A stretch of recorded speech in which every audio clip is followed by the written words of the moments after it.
Majlis Anugerah Sukan Malaysia ataupun Majlis Anugerah Sukan Masum ASM 2019 bagi mengiktiraf kecemerlangan atlet Universiti Awam akan diadakan pada 10 Februari ini.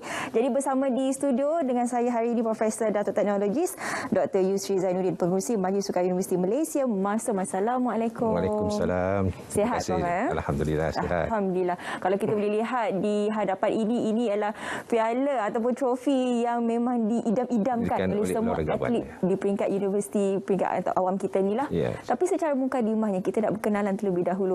Apakah itu sebenarnya Masum? Latar belakangnya bagaimana, Datuk? Masum itu adalah satu majlis yang ditubuhkan di bawah Kementerian Pengajian Tinggi, iaitu terdiri daripada 20 universiti awam yang mana mengikuti majlis Majlis Sukan Universiti Malaysia, yang mana ahli-ahlinya datang daripada pegawai-pegawai daripada Pusat Sukan Universiti Awam, dan juga ianya adalah satu wadah yang mana kita menggerakkan sukan-sukan antara universiti di Malaysia, dan di samping itu juga kita terlibat dalam sukan-sukan di peringkat seperti Asia, ASEAN dan juga antarabangsa. Jadi dalam hal ini kita nak melahirkan sebenarnya bakat-bakat dan juga atlet-atlet yang memang mahir dalam sukan-sukan tertentu, yang mana ini adalah merupakan salah satu daripada aktiviti co-curriculum yang mana dilakukan di semua universiti awam. Jadi untuk itu juga kita melakukan pelbagai aktiviti lah, sukan di peringkat universiti, di peringkat antara universiti, bagi memastikan kita dapat mengenal pasti atlet-atlet berkenaan. Jadi ini adalah antara satu sebab kenapa kita mewujudkan, dan setakat ini kita telah beroperasi selama lebih kurang 20 tahun dah. Dan Majlis Anugerah pada Anugerah Sukan ini pun kita lakukan ni adalah kali yang ke-20 yang untuk kita memberi pengiktirafan lah kepada atlet, penggiat sukan di universiti, dan juga tokoh-tokoh yang memberi sumbangan kepada sukan di Universiti Awam. Kalau kita boleh lihat Majlis Anugerah Sukan Masum ASM 2019, bermaksud setelah 2 tahun tidak diadakan, jadi kali inilah baru diadakan majlisnya yang akan berlangsung pada 10 Februari ini. Jadi sebenarnya siapa yang akan terlibat di dalam majlis? Siapakah lagi penerima-penerima anugerah di dalamnya? Selain daripada atlet-atlet yang kita kenal pasti daripada semua universiti, iaitu 20 universiti awam tadi, juga kita melibatkan penggiat-penggiat sukan dan juga tokoh-tokoh yang menjadi tulang belakang kepada penganjuran dan juga kegiatan sukan di universiti. Jadi ini adalah satu juga pengiktirafan dan juga yang memberi sokongan kepada sama ada daripada pihak korporat ataupun daripada orang perseorangan. Juga kita memberi pengiktirafan tentang apa yang telah mereka menyumbangkan kepada kemajuan sukan. Kita lakukan ini untuk tahun 2019. Sebelum ini memang kita tidak dapat lakukan disebabkan oleh PKP, COVID ni, tapi kita masih nak adakan program bersemuka untuk mengiktiraf. Kerana ini lebih dapat kita meyakinkan mereka tentang apabila menerima anugerah tu dengan semangatnya, dan setelah mereka terlibat dalam sukan tersebut dan sudah tentu pencapaian ini, mereka kita perlu hargai secara lebih dekat daripada ke mereka lah. Kalau kita tidak buat secara online, sebab ini merupakan satu yang berprestij kepada universiti-universiti awam, atlet-atlet yang terlibat dalam sukan ini. Setelah sekian lama tidak ada, pastinya anugerah ini ditunggu-tunggu dan juga dinanti-nantikan oleh setiap atlet. Jadi apa di antara kelainan dan juga keunikan untuk tahun ini? Sebagaimana tahun-tahun sebelum ini, kita pun tidak adalah banyak kelainannya. Cuma apabila kita lakukan dalam situasi yang memenuhi SOP, maka kita perlulah mengikuti, dan juga penghadnya yang kita panggil untuk jemput untuk hadir bersama dalam majlis yang akan diadakan pada pada malam ini, iaitu di Holiday Inn Melaka. Ya. Jadi ini pun juga mendapat kerjasama daripada Universiti Teknologi Melaka untuk bekerjasama untuk menganjurkan program pada malam ini. Dan selain daripada itu juga kita merasakan bahawa kelainan ini adalah dalam bentuk yang mana walaupun ianya telah pencapaian ini telah dilakukan pada tahun 2019, ya, tetapi kita masih menghargai dan kita ingin meneruskan penyampaian anugerah-anugerah yang mana kita sudah tentu akan menaikkan semangat lagi kepada atlet kita ini juga ataupun kepada universiti yang mana pelajar itu berada. Ya. Boleh Prof Dato' kongsikan apa di antara kategori-kategori yang dipertandingkan dan bagaimana sebenarnya cara penilaian atlet-atlet ini? Antaranya ialah apabila kita mengadakan anugerah ni, antara anugerahnya ialah yang kita ditunggu-tunggu ialah bintang harapan. Bintang harapan iaitu mereka yang ada potensi untuk menjadi atlet yang lebih berjaya pada satu hari nanti, iaitu wanita dan lelaki. Dan of course yang menjadi kita tunggu-tunggu juga ialah anugerah yang bersifat anugerah olahragawan dan olahragarawati. Yang itu pun yang mana mereka akan menerima piala pusingan yang ringan yang ada di depan ini, dan juga dengan wang tunai sebanyak RM3,000 akan diberikan kepada olahragawan-olahrawati yang telah mencapai pencapaian yang baik di dalam sukan yang telah mereka terlibat dalam tahun 2019 itu. Bercakap mengenai pelibatan pelajar dalam sukan, bagaimana perkembangannya setakat kini? Disebabkan oleh 2 tahun kita tidak dapat melakukan aktiviti bersukan secara bersemuka ataupun secara fizikal ni, maka agak sukarlah kita untuk melakukan, tetapi kita masih tidak meninggalkan iaitu sukan-sukan yang bersifat atas talian ini, yang mana sudah tentu ini pun mendapat sambutan, dan kita telah menganjurkan beberapa siri sukan tersebut di peringkat Universiti Awam juga, MASUM, yang mana ini juga antara lain kita ingin mengisi ruang-ruang yang masih ada untuk kita lakukan bagi memastikan mungkin atlet yang bersifat fizikal tadi tidak terlibat.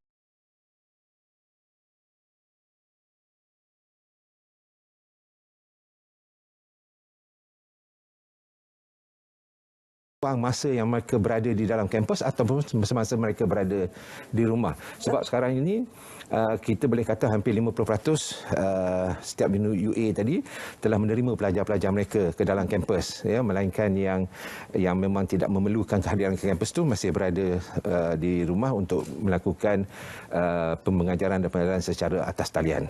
Ya. Dan ini juga kita memastikan untuk seterusnya pada tahun ini kita merancang banyak program-program yang mana kita rasakan bahawa akan meningkatkan semula semangat antara pelajar-pelajar tadi untuk bergiat aktif dalam sukan. Mungkin Datuk juga boleh kongsikan apakah di antara pegiat ataupun program sepanjang tahun 2022 ini untuk pelibatan semua atlet, bukan saja atlet tetapi pelajar-pelajar universiti ini. Ya. Pelajar-pelajar universiti dan juga atlet serta masyarakat umum boleh mengetahui dan boleh mengikuti perkembangan sukan yang dianjurkan oleh MASUM, iaitu pada bulan Mac ini ada 2 karnival sukan MASUM yang melibatkan sukan-sukan kumpulan, iaitu akan dilakukan pada bulan Mac di Universiti Pendidikan Sultan Idris, UPSI, dan juga di USIM.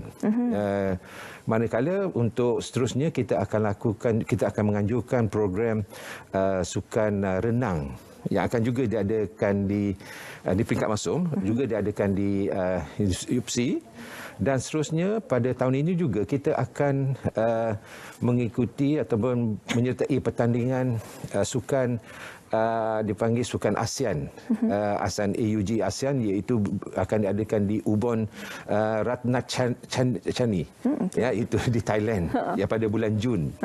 Dan pada bulan Julai kita akan menyertai ini ialah Universiade, ya. Universiad ialah satu pertandingan ataupun sukan yang kedua besar selepas Olimpik. Yang mana tetapi dalam sukan Universiad yang ini terlibat hanya universiti-universiti di dalam dunia. Iaitu akan diadakan di Chengdu, China. Dan selain daripada itu juga, kita telah diberi pengiktirafan oleh ASEAN University Sport Federation, AUSF, untuk menganjurkan First World Rugby 7 di Universiti Putra Malaysia yang akan diadakan pada penghujung tahun ini. Jadi banyak sukan-sukan yang akan kita anjurkan dan juga yang kita akan laksanakan, dan ini memerlukan pelibatan atlet-atlet kita, iaitu daripada universiti. Jadi kontingen ini akan berusaha dengan lebih giat lagi lah untuk memastikan mereka dapat bertanding dengan baik dan untuk mencapai kemenangan lah di pertandingan-pertandingan yang telah saya nyatakan tadi lah untuk tahun ini. Banyak sebenarnya pertandingan-pertandingan antarabangsa yang melibatkan pelajar ini. Jadi kalau untuk pelajar kita sendiri setakat ini, apa di antara pencapaian terbaik bagi kontingen Malaysia? Okey, yang di tahun 2019 itu kita telah memenangi satu pertandingan di Universiad, iaitu ala Olimpik lah, peringkat universiti, yang mana kita telah mencapai tempat ketiga, iaitu peringkat gangsa dalam acara taekwondo berkumpulan. Yang ini adalah satu pencapaian yang saya rasa kita tidak boleh nafikan, yang mana kita telah adakannya di Napoli, Itali, di mana penyertaan kita mendapat tempat ketiga, dan saya mendoakan dia akan terus berjayalah dalam acara-acara yang kita akan ikuti. Tetapi itulah antara pencapaian yang terbaik yang kita telah capai sebelum berlakunya PKP yang mana kita tidak dapat lagi. Di mana banyak program-program di peringkat dunia dan juga negara kita terpaksa tangguhkan sukan itu secara fizikal.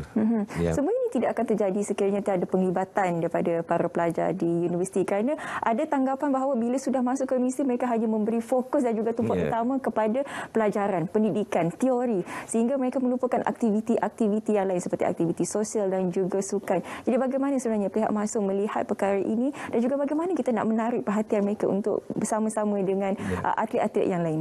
Ya, sebagai satu dasar yang dibangunkan dan diturunkan oleh Kementerian Pengajian Tinggi, dan ini merupakan satu ruang yang mana pengiktirafan kita beri, di mana setiap universiti adanya pusat sukan masing-masing, yang mana di sinilah aktiviti-aktiviti sukan dinaikkan taraf, sama ada untuk dipertandingkan di peringkat universiti ataupun seterusnya ke peringkat dunia, di mana pelajar-pelajar tadi kita menggalakkan dan kita memberi insentif tertentu. Ada yang kita berikan beasiswa kepada pelajar-pelajar yang mana mereka boleh aktif secara sepenuh masa lah dalam konteks apa yang kita katakan tadi, sukan yang diikuti, maka kita berikan mereka beasiswa. Begitu juga dengan aktiviti-aktiviti lain yang di peringkat universiti, kita ada anugerah di peringkat universiti sendiri.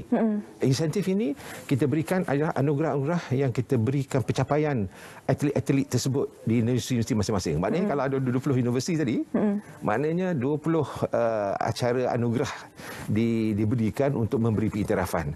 Dan saya sendiri merasakan bahawa penglibatan pelajar-pelajar ini cukup menarik.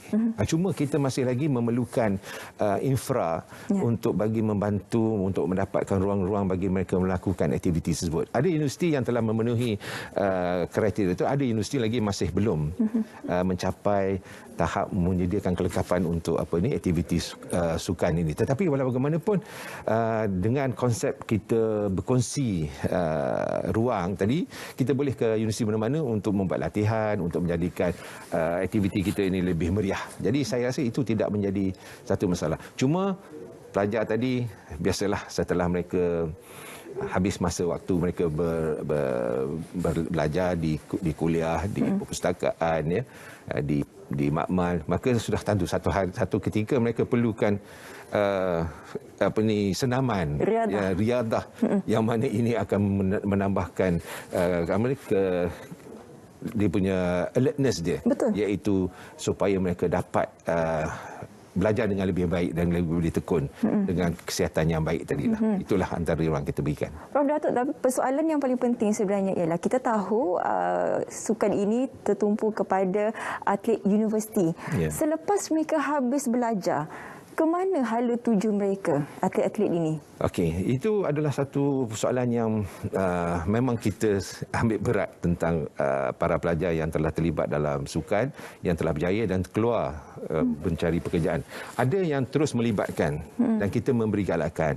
Mungkin ada insentif-insentif tertentu yang mungkin pihak badan-badan yang disambut oleh badan-badan sukan di luar sana, yang mana sudah tentu mereka melihatkan potensi graduan kita ini, sudah tentu mereka akan menerima, sama ada dalam bidang contohlah memanah, menembak ataupun renang. Jadi badan-badan sukan mengambil mereka ini untuk menjadi atlet mereka, ataupun mereka juga yang selalu dipanggil untuk mewakili di peringkat sukma negeri. Jadi sukan-sukan begini pun mereka terlibat.